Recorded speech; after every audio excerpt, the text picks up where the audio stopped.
Think back to your very first memory. Maybe it's a birthday candle, a specific toy, or the smell of rain. Now, how old were you? 3? 4? Most of us have a black hole in our brains where our infancy should be. You spent thousands of hours exploring the world, learning to walk, and tasting your first strawberry. Yet, you remember nothing. It's a phenomenon scientists call infantile amnesia. Today, on the 5-Minute Fact, we're going to find out why your brain decided to delete the first 3 years of your life.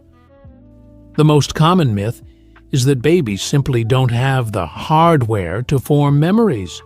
But that's actually false. Research shows that even 6-month-olds can form short-term and long-term memories.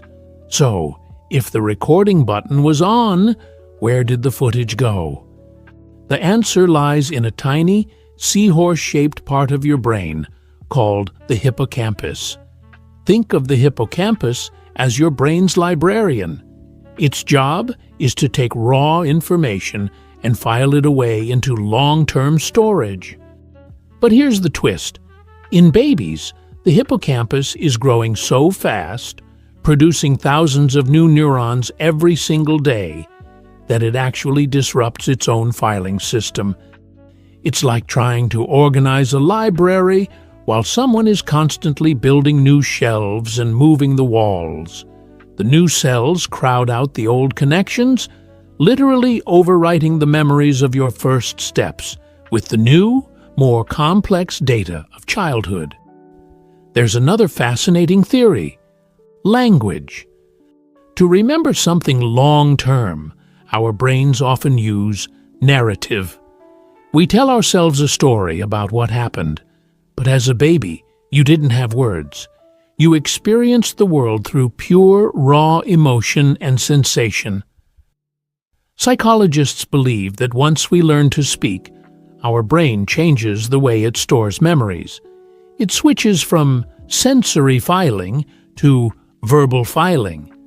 Because your infant memories weren't labeled with words like cake, park, or scared, your adult verbal brain simply doesn't have the software to open those old, wordless files anymore. It's like trying to open an old floppy disk on a modern smartphone.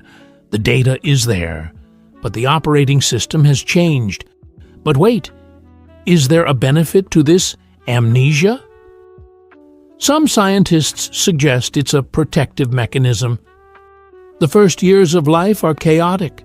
You're constantly falling, crying, and feeling overwhelmed by a world you don't understand. If we remembered every single time we felt helpless as an infant, our adult brains might be cluttered with unnecessary trauma or confusion. The deletion allows us to start our conscious lives with a clean slate, focused on the complex social and logical skills we need to survive as we grow older. So, while you might not remember your first birthday, don't worry. Those memories aren't exactly gone. They are built into the very foundation of who you are. They shaped your personality, your fears, and your joys, even if you can't replay the video. Thanks for spending 5 minutes with us today. If you found this fact fascinating, hit the follow button on the 5-Minute Fact and share this episode with someone who still thinks they remember being born. I'm your host, and I'll see you next time for your next 5-minute upgrade.